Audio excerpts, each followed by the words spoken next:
joy to be here today and to see so many that we remember and some of you that we've never seen before, but that's just a good indication of how the church is growing and doing well.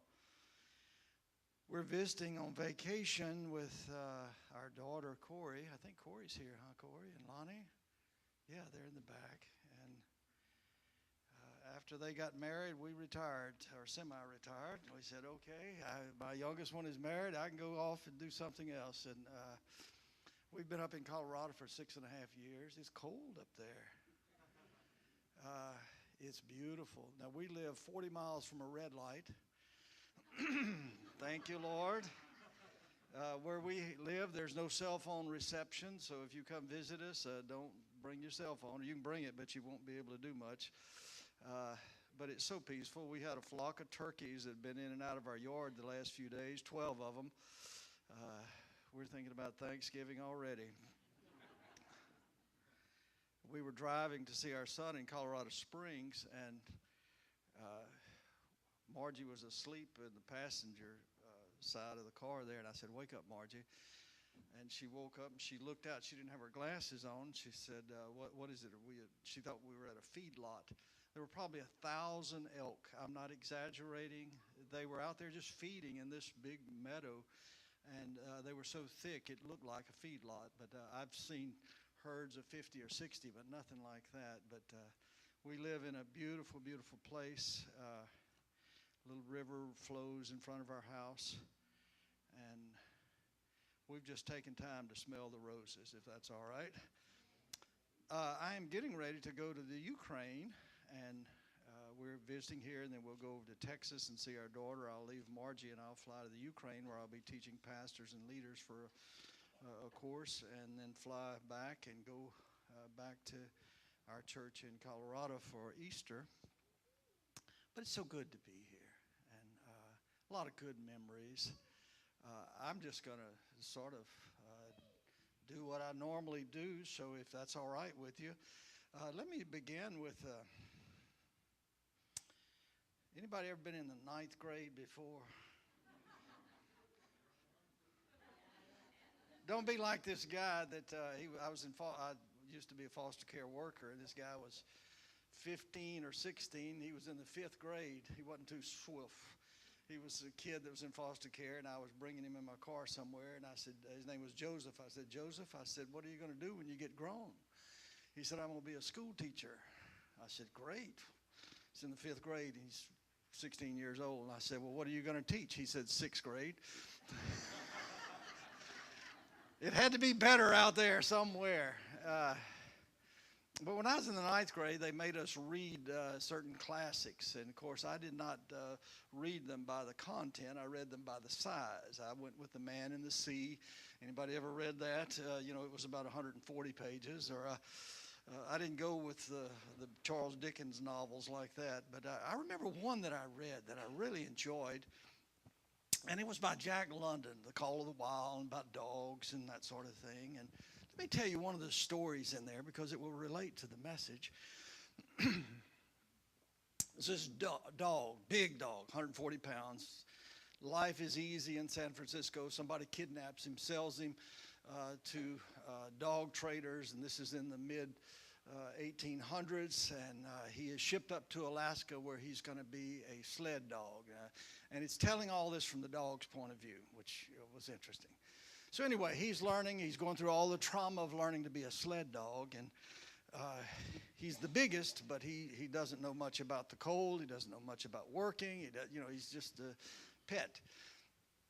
And there's this, but he catches on, and he's learning how to pull his load and that sort of thing. But the lead dog is named Spitz, and Spitz doesn't like Buck. Buck is the big dog. And Spitz is noted for killing other dogs, particularly anyone that he thinks would be a rival.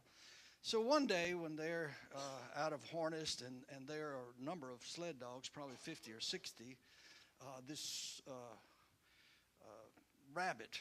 snow rabbit, hops up. He's in the wrong place, the wrong time, and the dogs start on a chase for him. And they are going through there, and Buck is leading the way. And all of a sudden, out of the clear blue comes Spitz. And he grabs the rabbit, knocks Buck, almost knocks him over, and it's a fight to the finish. Somebody's going to die that day. And the other 50 or 60 dogs, they gather around, and whichever dog falls, they're on him, and it's over. And so Buck tries to just go in and do what he can, and every time he goes in for an offensive thing, the Spitz lashes him, and he's bleeding all over, and it's not looking good.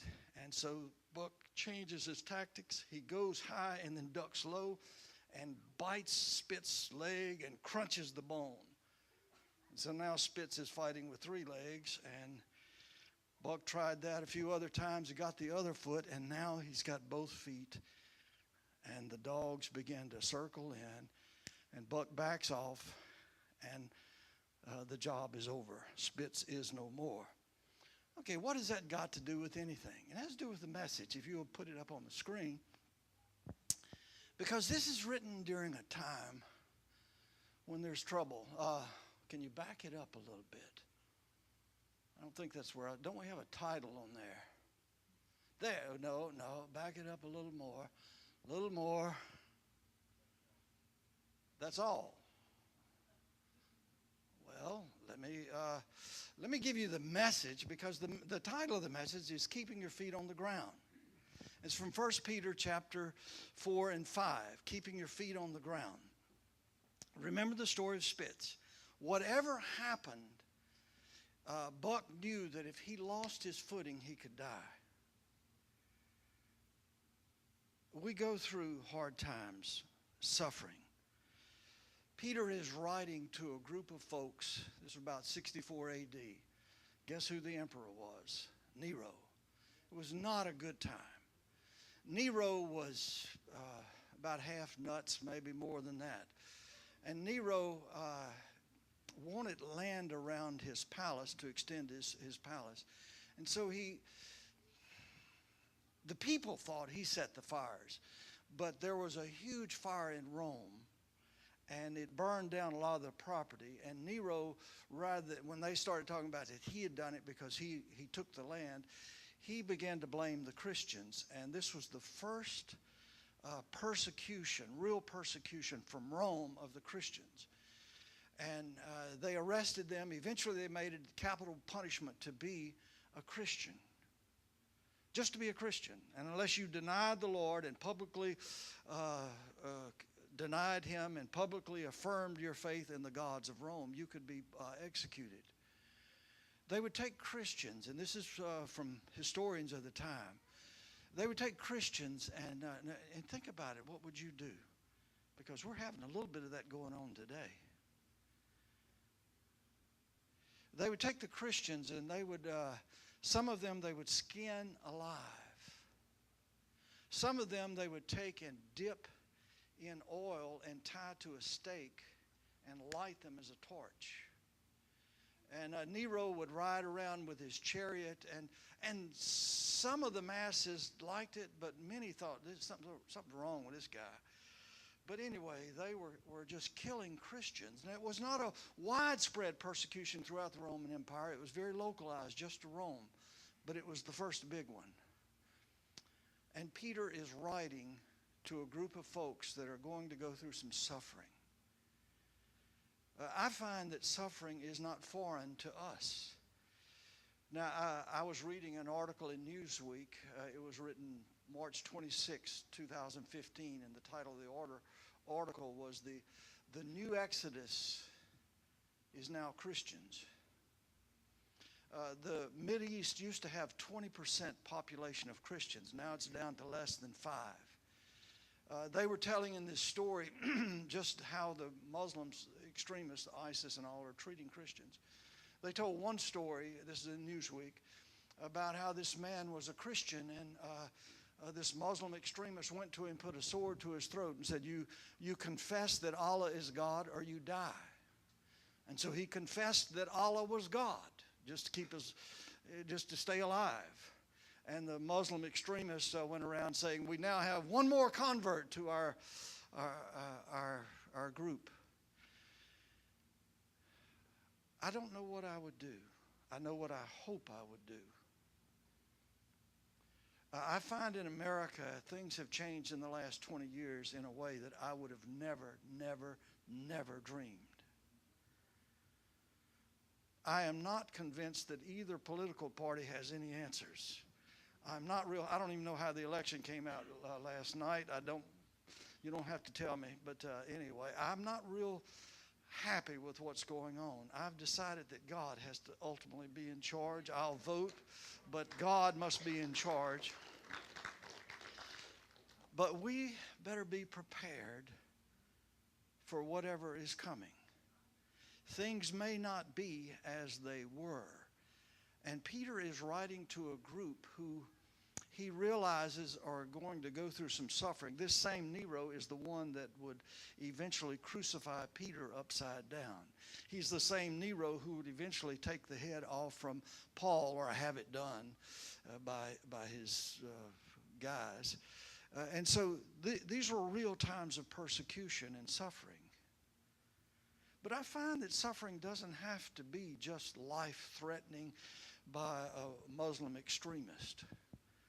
I've been on a few boards, just different kind of church boards and whatever else, and I was on one a few years ago, and we were strategizing and planning for the future and doing that sort of thing. And during the break, I was just talking to a few of these guys.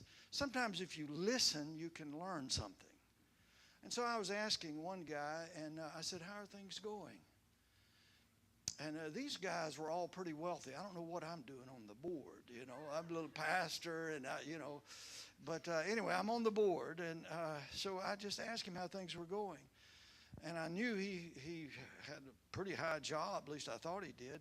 And he told me, he said, "I invested in a company a few months ago, and I haven't had a salary in months, and I'm really worried."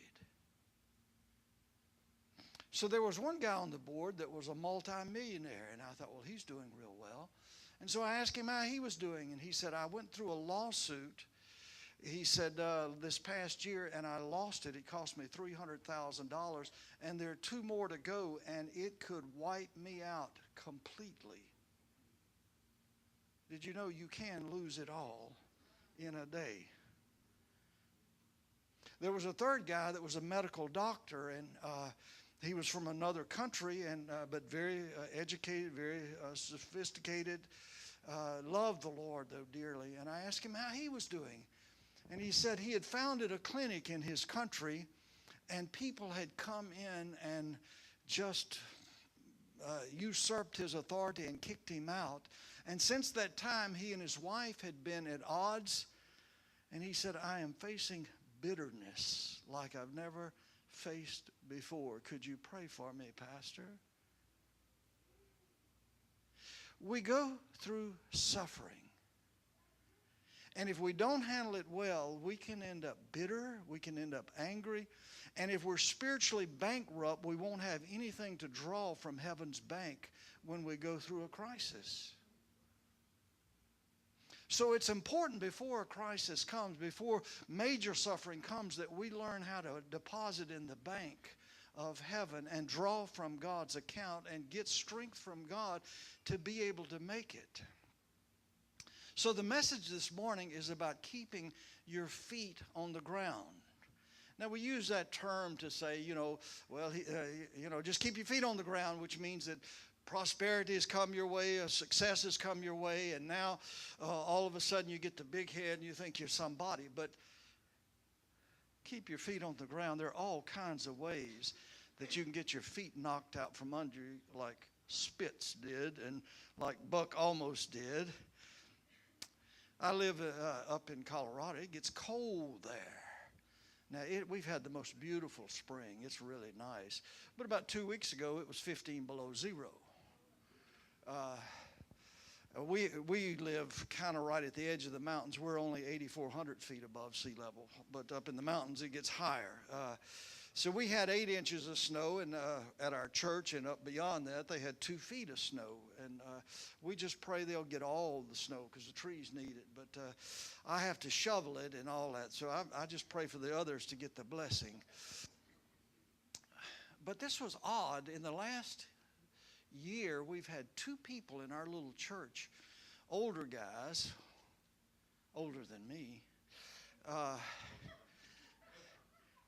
I have to be careful how I phrase that because I'm not that far. The hair is getting a little grayer. It is still there, but it's a little grayer.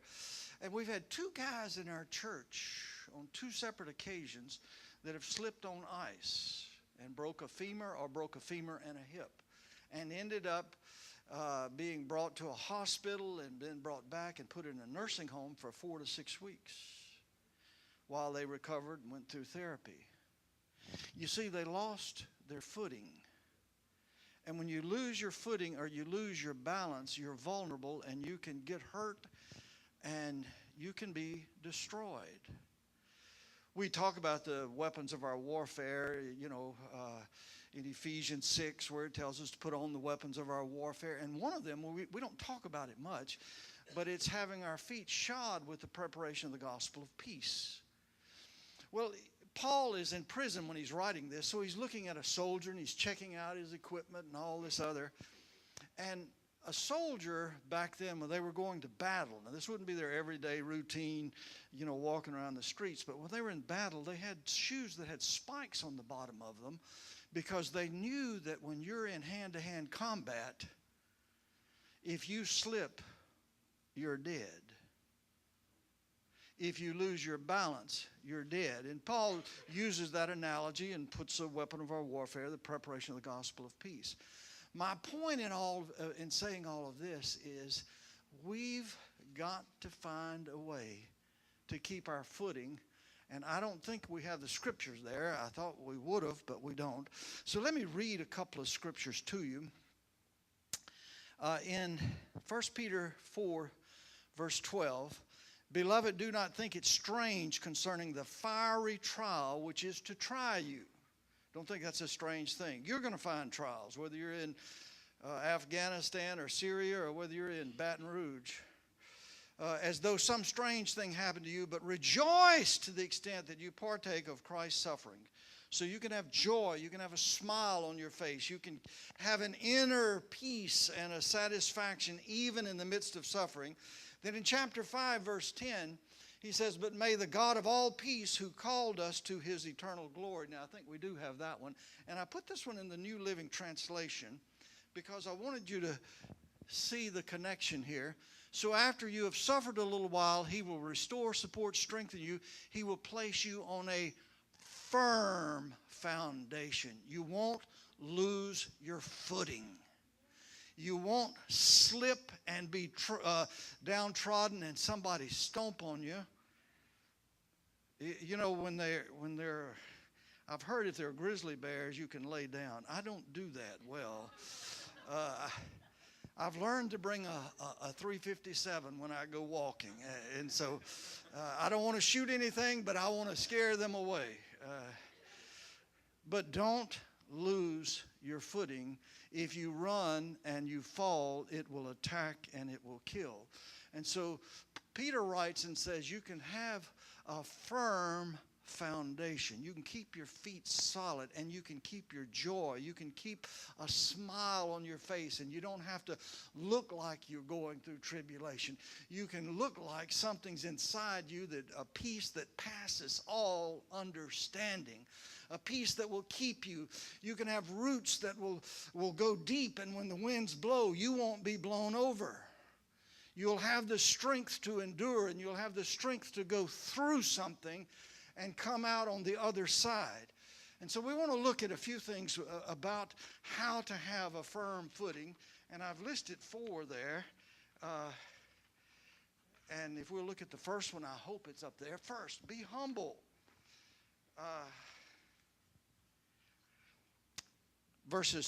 Chapter 5, verse 5 and 6. "Likewise, you younger people submit," all the younger people would, you younger people submit yourselves to your elders.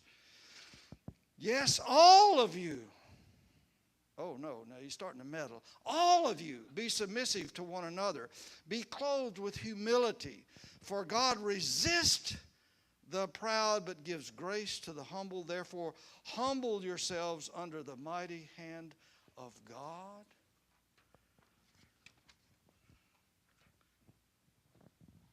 We moved to Colorado. Now, is it okay if I confess a little bit? See, if you had asked me what some of the problems I have in life, pride would have never been the one I would have listed. But when I got up to Colorado and I got quiet and couldn't listen to the cell phone, and you're away from everything, 40 miles from a red light, and you got a lot of quiet time, and my prayer time increased. And when I prayed, unfortunately, he didn't tell me what your problems were. See, he told me what my problems were. And I was amazed that the Lord kept putting his finger on pride. I didn't think I had a problem with pride. But you know, Adam and Eve, when they were in the Garden of Eden, their problem was pride. They wanted to be like God. Lucifer turned into Satan because of pride. If you read through the Bible, pride will get you into trouble. Pride thinks, I know more than anybody else. Pride says, I've got to have it my way. Pride says, I'm the one that's right and everybody else needs to do what I say. Everybody else is going down the wrong way.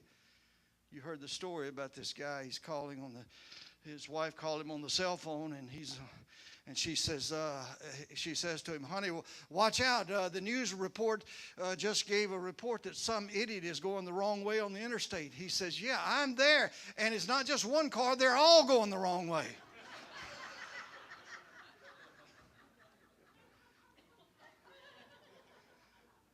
We think it's the other guy. See, pride says, I know more than others. Pride says, I'm the one that's supposed to do. Now, in the earlier verses, it talks about, in chapter 5, about elders, and it talks about feeding the flock, and it talks about not doing it for the wrong motives, humility. Now it talks about submitting, and then it says we're to submit not only the younger to the older, but everybody, even the older, have to learn submission. And ultimately, it's submission to God. And we may not realize we have issues. If you spend much time in prayer and you're not changed and you're the same place, you're not really praying. You're just going through the beads. You're going through the motion. Come on. If you are spending time with God in prayer, God's going to put his finger on you, and humility is one of the things that pleases God. Pride goes before a fall. Pride will destroy. Pride will bring you down. Pride will get offended because everybody doesn't appreciate who you are and what you do. Pride feels rejection because they don't like me. You know, the word there, humble, comes from a Greek word that means to remove a mountain or a hill. See, pride has hills and mountains up, says, look at me. Look what I've done. But humility is like John the Baptist said, that he came to, fill in the low places and take down the high places. That all the mountains would be removed and level ground. Pride takes down. And it doesn't have to be the boss. It doesn't have to be the smartest. It doesn't have to know more. It doesn't have to crow and say, look what the Lord told me and look what I've done and run around. Humility doesn't do that. Pride does that. So the first thing we have to do is get to a place where we humble ourselves and say, God, I need you. You know, I think God puts things in our paths that are bigger than us. Have you found yourself repeating the same things over and over again, and you find the same people wherever you go? They just have different faces and names. And you think, why doesn't God move these people out of my way? It's because we've just gone another lap around the mountain, and God's dealing with us. And if we humble ourselves, he'll conform us to the image of his Son. He will shape us to where when people see us, they'll say, they've been with Christ. There's so much pride, so much pride. And all that it'll be wood, hay, and stubble in the day of judgment. Okay, if we have a number 2, let's try it. Be prayerful. Exchange your problems for God's strength. Verse 7, casting all your care upon him, for he cares for you. Nothing will reflect your spiritual litmus test like prayer. When I was in the 7th grade, my 7th grade teacher we were using litmus test things, and I don't even remember much about it, but I remember that we would spit in a little beaker, and then he'd take this little litmus paper and he'd stick it in there, and he said, one of you guys have been chewing gum because there's sugar in your saliva. And we all kind of looked like it's somebody else, but it was all of us. And at Prescott Junior High in 1960, the biggest sin was chewing gum. How things have changed. But if he could tell we were chewing gum by that little litmus test, your prayer life is really going to determine how spiritual you are. Casting all your cares upon him, for he cares for you. Prayer isn't something we just go through the mechanics of it and we talk to God. Prayer is when we come face to face with God and commune with him, and the dew of heaven falls on our soul. And nothing else changes us like that kind of prayer. And does anybody here struggle with anything? Okay. And you'll find that if you can do it by your willpower, then you don't need a Savior. And so you're going to say, I remember there was a guy that I was working with that lived in the neighborhood here, and he had a terrible alcoholic problem. And he came over and he striped the parking lot one day, just did it to help us. I think we paid the paint, but he was a good guy. And I said, look, why don't you just come to church? He said, no, when I get it all together. I said, well, let's just come together and pray. He said, no, when I get it all together, I'll be there, but I can't go now. What he's saying is, I can do it on my own. And if you think you can do it on your own, then go ahead. You don't need a Savior. Just do it with willpower. Pull yourself up by your own bootstraps. But something happens to the rest of us when we really encounter God. And I enjoyed the worship service. What a good worship team. And I mean, I don't take that for granted. But don't let that be your encounter with God. Don't let camp meeting be your encounter with God. You need to have a relationship with God where you know him and he knows you. And when you do, you begin to cast your cares upon him, and something begins to take place. And you don't have control over it, but you throw it on him, and he does. Margie went through some terrible health problems last year. She could have died.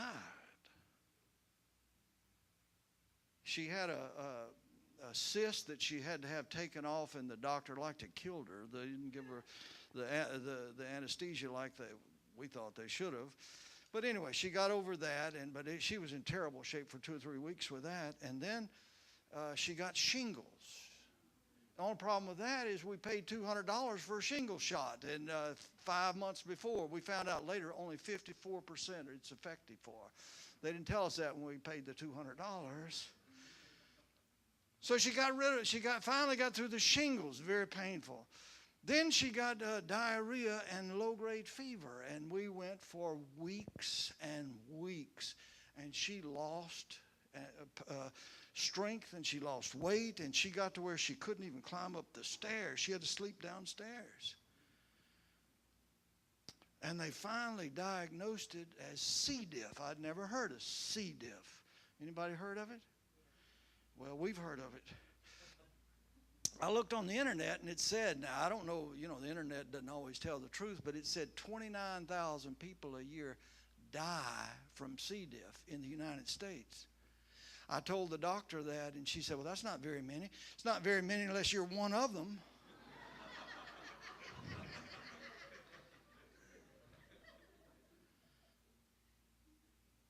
And so we went to get antibiotics, and the lady kind of laughed at the little pharmacist, and she says, it's a little expensive. Well, I've had them do that before, and it's $3, so I thought, that's good. And so I went to pay, and she said, that'll be $251 for 40 pills. I said, the insurance didn't pay anything? She said, they paid $720 or something like that. The total was $970 for 40 pills. It knocked it out for 1 week, and then it came back. And then she took another round of antibiotics, then another round of antibiotics. And then she was scheduled to do this surgery. And our part was going to be $3,000, which was okay. I mean, if she'll live, it's worth $3,000, you know.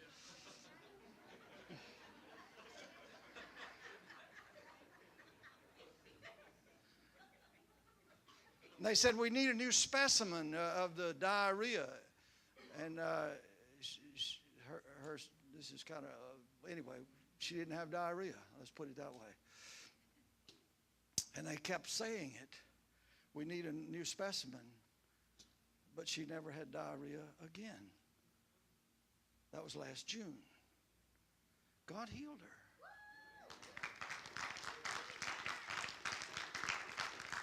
Some of the people in our church are not real into healing. I don't know that we're into it. We just believe it.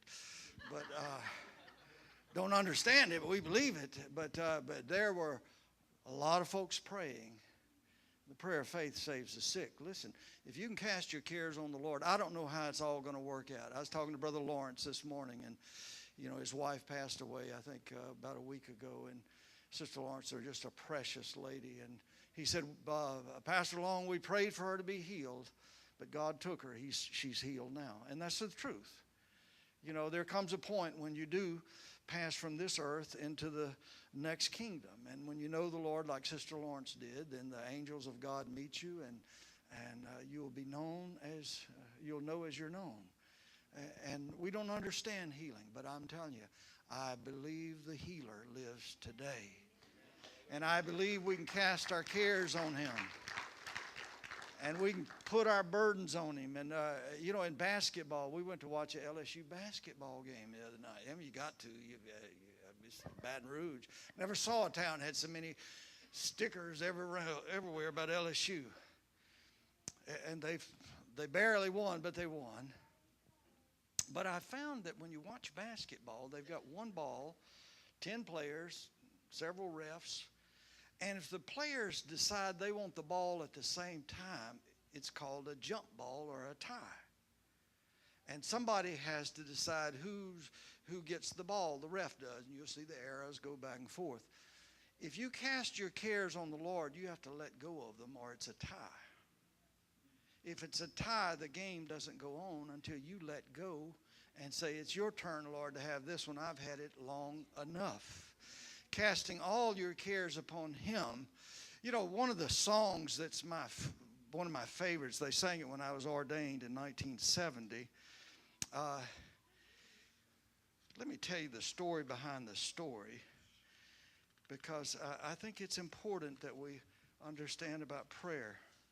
This was a long time ago. A man named Martin Ross. You've never heard of Martin Ross. The story goes that he loved the bottle more than he loved his wife or than he loved anything else. And that happens. His wife was a deeply committed believer, and she prayed and prayed for him, but it didn't seem to affect him at all. And she could have given up, but she just kept praying and just wouldn't let go. And he found himself one day at an altar giving it all to God. And God saved him, thank God. God delivered him.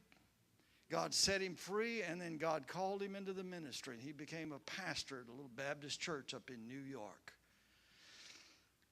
And he used to tell his congregation over and over again, he'd think back, I know the worship leader was talking about, think back when God saved you and brought you out. And he would often say he would rather have Jesus than anything the world offered. And his daughter, 28 years old, was out walking in the field, and she was thinking about what her dad had said. And she wrote this little poem, I'd rather have Jesus than silver or gold. I'd rather have him than riches untold. And this is a song that made Beverly Shea famous, because that was his theme song. And it came about because his wife, Ray, believed God and cast the cares of an alcoholic cousin and cast the burdens and the sufferings and the problems and all the other stuff upon the Lord until she got a breakthrough. Here's the third thing. Be watchful. Now you want to be humble. That was the first thing. What's the second thing? Be prayerful. Now we want to be watchful. Be sober, be vigilant, because your adversary, the devil, walks about like a roaring lion, seeking whom he may devour. Resist him, steadfast in the faith. Whether you believe in the devil or not doesn't change a whole lot. He's after you, and he's stalking you. I told you I got a pistol when we were up there. When we moved to Colorado the first year, we moved in October. The end of September, early October, we began pastoring there. And we would go out walking, just naive folks from 40 feet above sea level, up there walking in the mountains, and snow would be about 1.5 feet. And we were trudging through this campground that was closed, just enjoying the beauty of it, and didn't even have a walking stick, nothing else. We did have good clothes, thick clothes, a lot of clothes. We got back to the car, and I told Margie, I said, Margie, it was about 5 o'clock, and, the time change had occurred, so it was getting dark early. I said, I forgot something at the church. I just need to go by there for a minute. And as we were driving about a mile away, and we had been down by the river, the little Conejos River, we saw a mountain lion run in front of us about 100 feet in front of our car. He or she, I'm not sure how you tell the difference, but anyway, it ran across. I didn't stop and ask, but it looked big. I'd say 200, 250 pounds, and it was racing across to the river close to where we had been walking. We decided it'd be nice if we'd get us a pistol. I could be like the guy, that when he was out walking and a bear came up and he started putting on his tennis shoes, and the man said, man, don't you know you can't outrun a bear? He said, I don't have to outrun a bear. I just have to outrun you. And the mountain lion will go for the little one. So you see, I'm not going to let a mountain lion get my sweet wife. So we started carrying this .357. It sounds like a cannon, because I wanted to be sober and be vigilant. The mountain lions will sneak up behind you. They'll get in a tree. They'll stalk you, and they'll overtake you and grab you from behind. I've seen documentaries on how they work, and I'm telling you, they're not nice folks, and strong as they can be. And when you beat on them, it's like hitting a wall or something. They're so strong. So a lion is something to be feared unless you're vigilant and sober and alert. And if you think about it, suffering is even a distraction, something to get your mind off the Lord, something to get your mind on some of the distractions of life, because the enemy will throw things in your path, and you'll be more concerned about the traffic going home than anything else. I think you have the worst drivers in Baton Rouge than in the entire United States. And every time I come back, they seem to get worse. I drive slower, they drive faster. There's not 5 feet between them and the car in front, and don't get in their way. And you can get your mind on that kind of stuff, and you can miss the bear trap that the enemy has out for you. You can miss seeing him high up, ready to pounce on you and to take you and to drag you off into the woods. I think somebody's phone is ringing. Is it time? Well, let me move on then. Okay, be watchful. There's a devil out there. Be vigilant. Arnold Palmer was one of just my favorite golfers. He was just a man of class. a number of stories I could tell you about Arnold Palmer. But anyway, in 1961, he was at one of these big PGA tournaments, and I think it was the Open, and he was one stroke ahead heading into the 16th hole of the final day. And he had hit a tee shot just right. You hear that, Bill? He had hit it just right. He was walking up there, and he looked on the side, and there was an old friend of his, and he hollered at him and waved at him. And Arnold Palmer went over, and he shook his friend's hand, and he spoke to him a second, and he said, in that instance, I realized I lost my focus. And he bogeyed the next 2 holes and lost the tournament. And he said, that will never happen again. I lost my focus. Temptations are to get you off and to get you distracted. The word sin is hamartia, and it means to miss the mark. It gets us distracted. It gets us off on something else. And the enemy can come in, and we're not on 4 yet, but we should be. But we're still on 3, where we don't, we have to be alert. Be vigilant, because that devil will get us.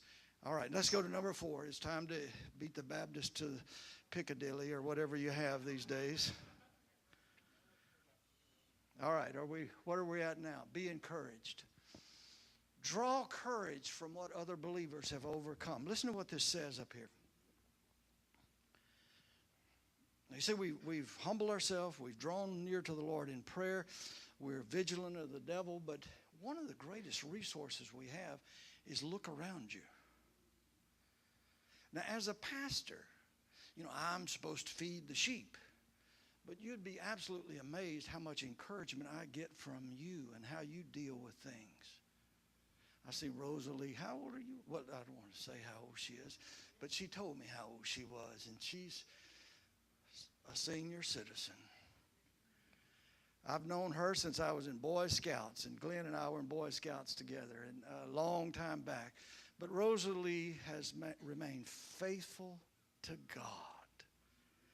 That gives me courage. I see Brother Bestman over there coming from Liberia and wherever else you were from, but brought his kids over here. Had 10 kids showed up. It was really amazing. Was anybody here the morning they were here? They just showed up.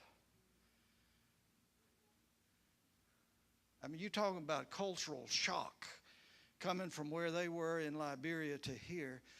And I remember his family when they marched down the aisle singing in, I don't know if it's French or if it was one of the dialects, but it sounded like angels walking in. And Brother Bestman has kept the faith. I see other people that have gone through difficult things. Some of you have lost loved ones.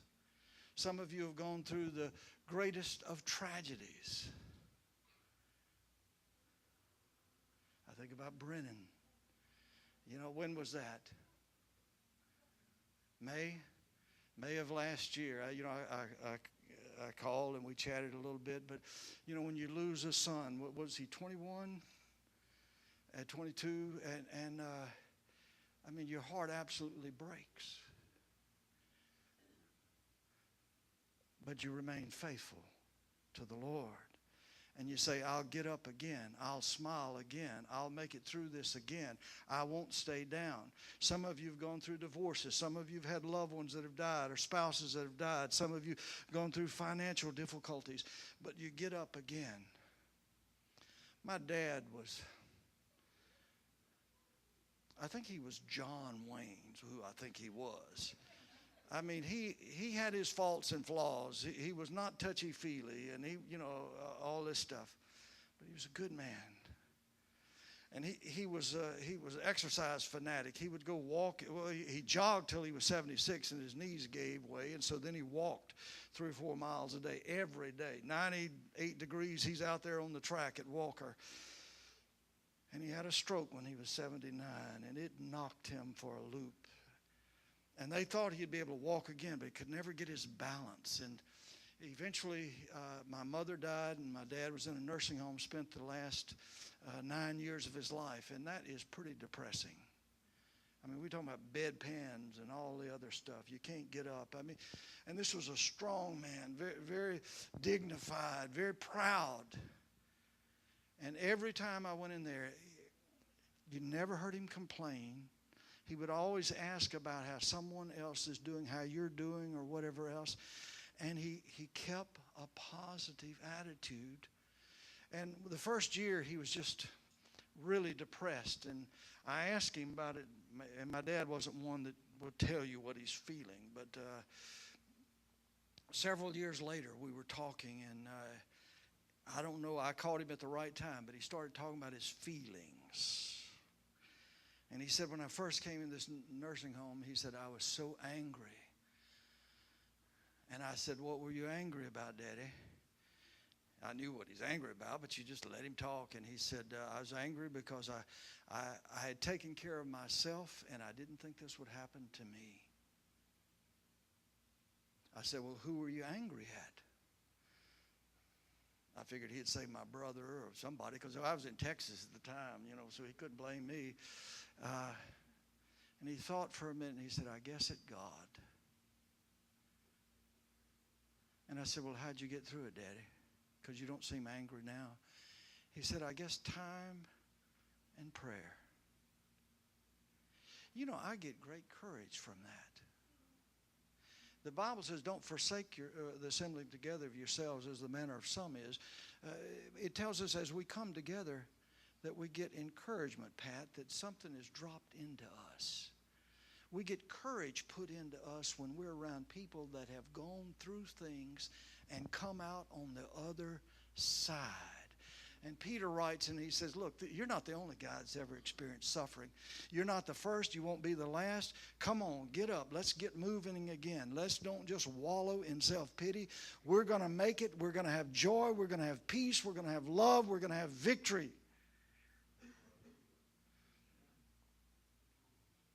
I was reading one day about this lady that was a long-distance swimmer. And she had already swam across the English Channel.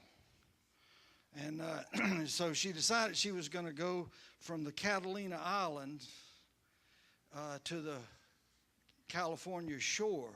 Her name was Florence Chadwick, and she said she could do this, and it was going to be like a 15, 16-hour swim. So she got in the water, and it was foggy. And she couldn't see from here to the door. But they had boats around us and around her, and she said they had to fight off the sharks several times. Time to find another occupation to me, but it was foggy, and she swam for 15 hours, and she finally said, take me into the boat. And her trainer said, look, you're only probably a mile away. Come on, let's just make it through. She said, no, I can't go any further. That's it. I'm done. And a few weeks later, when they interviewed her, she said, if I could have just seen the land, I think I could have made it. And so a couple of months later, she tried again, and she set a record time for this marathon swim because it wasn't foggy and she could see the land. When you're going through suffering, and you're going through trials, and you're going through problems, and you're going through stuff, if you're not careful, you'll get in a fog, and you won't see where you're going, and you can just give up and quit. And the Apostle Peter says, come on, guys, get ready. We're going to have some hard times, but we're going to make it through, and we're going to have a smile on our face. We're going to have our feet on solid ground.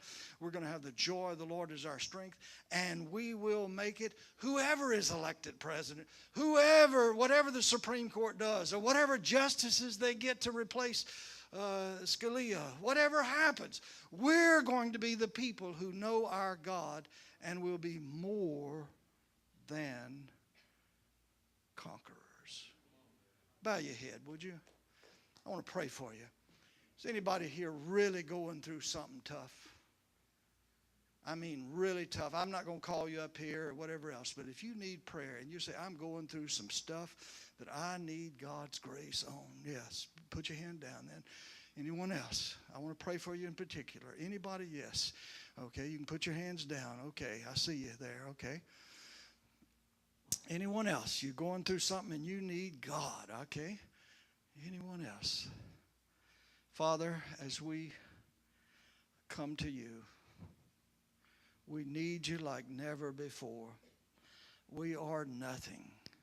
Our righteousness is as filthy rags. But we're like Esther coming to the king, and we see your scepter extended, and you bid us to come boldly to a throne of grace to find mercy and help in time of need. And God, I pray for everyone in this room, and particularly for those that raise their hands, that God, whatever they're going through, strength will go into them today. Courage will go into them today. Direction from the Holy Spirit. And that sense that you're with them and they will never, ever be alone because they belong to you. Minister to your people, Father, we pray. In the name of Jesus.